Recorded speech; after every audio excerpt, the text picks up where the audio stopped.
আরজিকর নিয়ে অর্থাৎ আরজিকর তদন্ত নিয়ে আজকে বড় সিদ্ধান্ত মুখ্যমন্ত্রী শুভেন্দু অধিকারী অর্থাৎ পুলিশের যে ভূমিকা সেই আরজিকরের ঘটনার সময় তা এবার স্ক্যানারে আরজিকর তদন্তে পুলিশি গাফিলতির বিষয়টি খতিয়ে দেখা হচ্ছে এবং যে সিদ্ধান্ত আজ জানালেন মুখ্যমন্ত্রী শুভেন্দু অধিকারী যে তৎকালীন সিপি বিনীত গোয়েল, তৎকালীন ডিসি সেন্ট্রাল ইন্দিরা মুখোপাধ্যায় এবং তৎকালীন ডিসি নর্থ অভিষেক গুপ্তাকে সাসপেন্ড করা হয়েছে।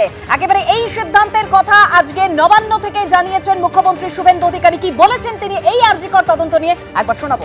এজ এ হোম মিনিস্টার আমি চার্জ নেওয়ার পরে মাননীয় চিফ সেক্রেটারি, মাননীয় হোম সেক্রেটারির কাছে রিটিন চেয়েছিলাম যে কলকাতা পুলিশের আরজিকরের ইনসিডেন্ট এবং তার পরের কিছু বিষয়গুলো নিয়ে কি তারা কিভাবে হ্যান্ডেল করেছেন। Under the leadership of the chief secretary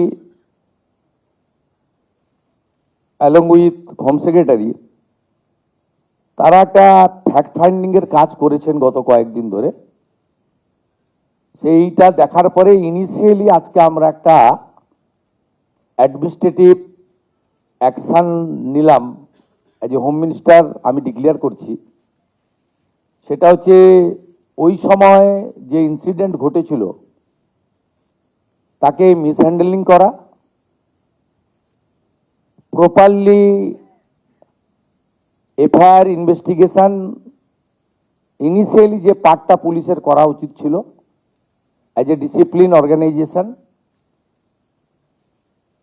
সেই বিষয়গুলো দেখা। আমরা কিন্তু মূল ইনভেস্টিগেশন পার্টে যাচ্ছি না, কারণ ওটা সিবিআই করছে এবং কোর্টে পেন্ডিং রয়েছে। আমরা শুধুমাত্র আমাদের সরকারের যে লোকরা ছিল, specially the senior police officers, দিদেন কলকাতা পুলিশের যারা ছিলেন সিপি এবং ইনক্লুডিং অল, ভিকটিমের মাদারের পক্ষ থেকে যে দুজন police officer on behalf of the state government টাকা দিতে চেয়েছিলেন। ইন্টারনাল ফ্যাক্ট ফাইন্ডিং হবে, ডিপার্টমেন্টাল ইনকোয়ারি হবে, তখন ওনাদের যাদের বিরুদ্ধে আমরা আজকে অ্যাকশন নিচ্ছি তার বক্তব্য নেব এবং ভিকটিম ফ্যামিলি যদি চান তাদের বাড়িতে গিয়েও আমাদের অফিসাররা নিয়ে আসবে এবং তার পারিপার্শ্বিক যা আছে, phone call record, WhatsApp chat, এগুলো আমরা পরে পরে বের করব। তখনকার যারা অফিসাররা ছিলেন তাদের সঙ্গে কাদের কাদের কথা হয়েছে, কোনো মন্ত্রী মুখ্যমন্ত্রী দিদেন টাইমে তাদের কোনো ইনস্ট্রাকশন ছিল কিনা, এগুলো আমরা সব বের করব। আর একজন ডিসি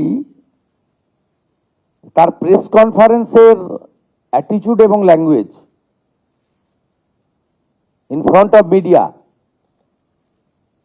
এটা আমাদের রাজ্যের ক্ষেত্রে খুব একটা সুখকর ছিল না। উনি spokesperson of the Kolkata police ছিলেন না অফিসিয়ালি, আমরা এখান থেকে তথ্য নিয়েছি। কেউ ভার্বেলি দিয়ে থাকতে পারে, সেটা কল রেকর্ডে বোঝা যাবে, কিন্তু উনার যে বক্তব্যের থ্রোয়িং, এটা নারী সমাজ, মাতৃশক্তি এবং অভয়া ইনসিডেন্ট আমাদেরকে নাড়িয়ে দিয়েছে গোটা পৃথিবীতে এবং নিশ্চয়ই পশ্চিমবাংলার মান, মর্যাদা, গরিমা সব নষ্ট হয়েছে। ঠিক আছে, আমরা আরো অনেকগুলো মেজার নেব। আমরা আজকে 3 জন আইপিএস কে সাসপেন্ড করছি। মিস্টার বিনীত গোয়েল, উনি এখন এডিজি রয়েছেন আইবিতে, আর আরো 2 জন আইপিএস, শ্রীমতী ইন্দিরা মুখার্জি এবং শ্রী অভিষেক গুপ্তা, এই 3 জনকে আমরা আজকে সাসপেন্ড করলাম এবং এইচএস এর গাইডেন্সে, সিএস এর গাইডেন্সে HS as per the rules যা আছে ক্যাডার রুল, সেটা মেনে ডিপার্টমেন্টাল ইনকোয়ারি এবং প্রসিডিংস স্টার্ট করবে। যেটা আমাদের ইউনিয়ন ক্যাডার, ওনার যে কন্ট্রোলিং অথরিটি, সেখানে জানানোটা আমরা জানাবো। এটা তার প্রসিডিওর বলা আছে ক্যাডার রুলে। ইনিশিয়ালি আমরাই 3 জনকে সাসপেন্ড করলাম due to mishandling and offering bribe to the victim family and organized press conference without the permission from the appropriate authority. Mr. Binit Goel, Shrimati Indira Mukherjee, Shri Abhishek Gupta. ABP Ananda, এগিয়ে থাকে, এগিয়ে রাখে।